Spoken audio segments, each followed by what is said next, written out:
ನಮಸ್ಕಾರ, ಇದು public express. ನಾನು ಲೋಕೇಶ್ ಹಾಲಹಳ್ಳಿ. ಎಚ್ಚರಿಕೋಟೆಯ ಕೆರೆಹಾಡಿ ಆದಿವಾಸಿಗಳೊಂದಿಗೆ 2 ಗಂಟೆಗಳ ಕಾಲ ಕಳೆದು ಸಮಸ್ಯೆಯನ್ನು ಆಲಿಸಿ ಸ್ಥಳದಲ್ಲೇ ಪರಿಹಾರ ಸೂಚಿಸಿದ ಸಿಎಂ ಸಿದ್ದರಾಮಯ್ಯ. ನಮ್ಮ ಮನೆ ಬಾಗಿಲಿಗೆ ಬಂದಂತಹ ಮೊದಲ ಸಿಎಂ ಎಂದು ಆದಿವಾಸಿಗಳ ಸಂಭ್ರಮ. ಆದಿವಾಸಿ ಅರಣ್ಯವಾಸಿಗಳ ಅಭಿವೃದ್ಧಿ ನಿಗಮ ಸ್ಥಾಪನೆ ಕುರಿತಾಗಿ ಸದ್ಯದಲ್ಲೇ ಸೂಕ್ತ ಕ್ರಮ ಕೈಗೊಳ್ಳಲಾಗುವುದು. ವನ್ಯಜೀವಿ ಮಂಡಳಿ ಸಭೆ ಕರೆದು ಅರಣ್ಯಾಧಿಕಾರಿಗಳಿಂದ ಅರಣ್ಯವಾಸಿಗಳಿಗೆ ಆಗುತ್ತಿರುವ ಸಮಸ್ಯೆಗಳ ಕುರಿತಾಗಿ ಚರ್ಚಿಸಿ ಪರಿಹಾರ ಕಂಡುಕೊಳ್ಳಲಾಗುವುದು ಎಂದು ಮುಖ್ಯಮಂತ್ರಿ ಸಿದ್ದರಾಮಯ್ಯ ಭರವಸೆ ನೀಡಿದರು.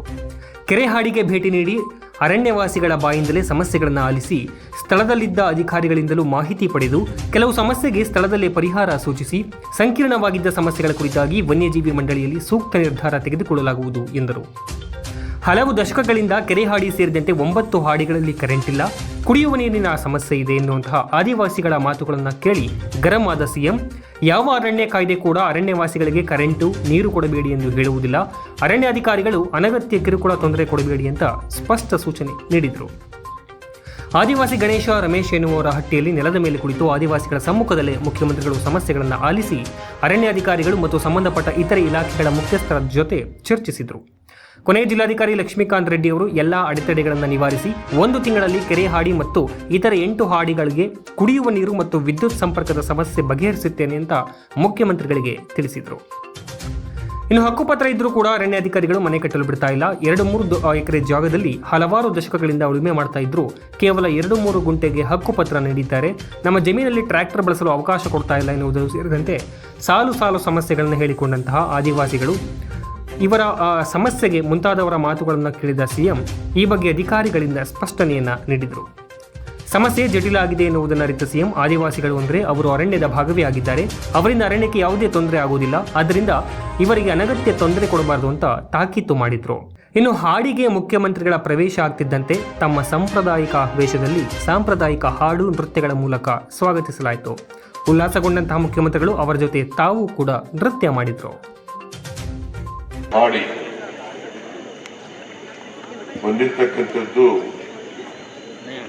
ನಿಮ್ಮ ಸಮಸ್ಯೆಗಳನ್ನ ಕೇಳಲಿಕ್ಕೋಸ್ಕರ. ನಾನು ಹಾಡಿ ಒಳಗಡೆ ಹೋಗಿ ಕೂತ್ಕೊಂಡು ಅಲ್ಲಿ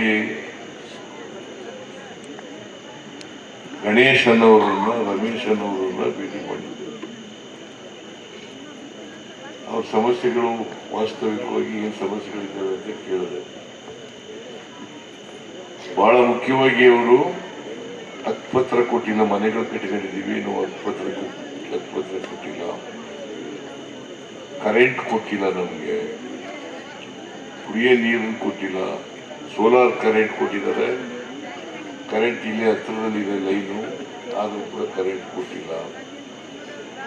ಆಮೇಲೆ ಜಮೀನು ವ್ಯವಸಾಯ ಮಾಡ್ತಾ ಇದ್ದೀವಿ, ನಮಗೆ ಬರೀ ಮನೆ ಕಟ್ಕೊಳ್ಳಿಕ್ಕೆ ಕೊಟ್ಟಿದ್ದಾರೆ ಹೊತ್ತು 2 ಗುಂಟೆ 1 ಗುಂಟೆ ಕೊಟ್ಟಿದ್ದಾರೆ ಹೊತ್ತು ನಾವು ವ್ಯವಸಾಯ ಮಾಡ್ತಕ್ಕಂಥ ಎಲ್ಲ ಜಮೀನಿಗೂ ಕೂಡ ಹಕ್ಕುಪತ್ರಗಳು ಕೊಟ್ಟಿಲ್ಲ ಅಂತಕ್ಕಂಥದ್ದು ಬಹಳ ಮುಖ್ಯವಾಗಿ ಹೇಳಿರ್ತಕ್ಕಂಥದ್ದು ಅವರು.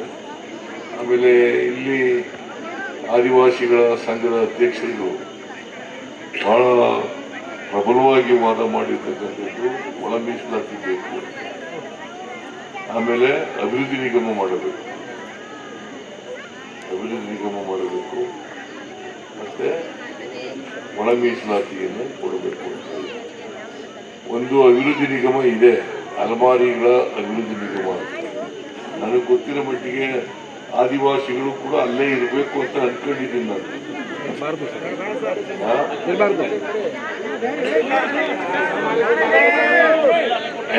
ಅಲ್ಲೇ ಸೌಲಭ್ಯಗಳು ಕೊಡ್ತಾ ಇದ್ದಾರೆ. ಈಗ ನೀವು ಪ್ರತ್ಯೇಕವಾದಂತ ಅಭಿವೃದ್ಧಿ ನಿಗಮ ಬೇಕು ಅಂತ ಹೇಳ್ತಾರೆ. ಆದಿವಾಸಿಗಳು ಬೇರೆ, ಅಲೆಮಾರಿಗಳು ಬೇರೆ. ಅಲೆಮಾರಿಗಳಿಗಿರ್ತಕ್ಕಂಥ ಅಲೆಮಾರಿಗಳು ಮತ್ತೆ ಆದಿವಾಸಿಗಳಿಗೆ ಇರ್ತಕ್ಕಂಥ ಒಂದೇ ಅಭಿವೃದ್ಧಿ ನಿಗಮ ಆಗೋದಿಲ್ಲ. ಅದರಿಂದ ಆದಿವಾಸಿಗಳಿಗೆ ಅಭಿವೃದ್ಧಿ ನಿಗಮ ಬೇರೆ, ಅಲೆಮಾರಿಗಳಿಗೆ ಅಭಿವೃದ್ಧಿ ನಿಗಮ ಬೇರೆ. ಮತ್ತೆ ST ಜನಾಂಗ ಇದೆಯಲ್ಲ, ಆದಿವಾಸಿಗಳು ಬರ್ತಾರೆ, ಅಲೆಮಾರಿಗಳು ಬರ್ತಾರೆ, ಅರೆ ಅಲೆಮಾರಿಗಳು ಬರ್ತಾರೆ, ಮತ್ತೆ ಬೇಡ ವಾಲ್ಮೀಕಿ ಈ ಜನರು ಕೂಡ ಬರ್ತಾರೆ. ಅದಕ್ಕೆ ಈಗ ವಾಲ್ಮೀಕಿ ಅಭಿವೃದ್ಧಿ ನಿಗಮ ಇದೆ, ವಾಲ್ಮೀಕಿ ಅಭಿವೃದ್ಧಿ ನಿಗಮ ಇದೆ, ಅಲೆಮಾರಿಗಳ ಅಭಿವೃದ್ಧಿ ನಿಗಮ ಇದೆ, ಆದಿವಾಸಿಗಳ ಅಭಿವೃದ್ಧಿ ನಿಗಮ ಮಾಡಬೇಕು ಅಂತೇಳಿ ಕೇಳ್ತಾ ಇದ್ದೀನಿ. ಇನ್ನೊಂದು ಬಹಳ ಮುಖ್ಯವಾಗಿ ಹೇಳಿದ್ದು ಅಂತಂದ್ರೆ, ನಾನು ಈ ಸರಿ ಬಜೆಟ್ನಲ್ಲಿ ಕೂಡ ಘೋಷಣೆ ಮಾಡಿದ್ದೇನೆ, ಅಲೆಮಾರಿ ಅಲೆಮಾರಿಗಳ ಆಯೋಗ ರಚನೆ ಮಾಡಬೇಕು ಅಂತೇಳಿ ಹೇಳಿದ್ರು. ಅದನ್ನ ನಾನು ಘೋಷಣೆ ಮಾಡಿದ್ದೀನಿ. ಆರ್ಡರ್ಸ್ ಇಶ್ಯೂ ಆಗಿರ್ಬೇಕು, ಆಗಿದೆ. ಈಗ ಆದಿವಾಸಿಗಳ ಅಭಿವೃದ್ಧಿ ನಿಗಮವನ್ನು ಮಾಡಲಿಕ್ಕೆ ನಮ್ಮ ಸರ್ಕಾರ ಅದನ್ನ ಪರಿಶೀಲನೆ ಮಾಡಿ ಸೂಕ್ತವಾದಂತ ಕ್ರಮವನ್ನು ತಗೊಳ್ಳುತ್ತದೆ.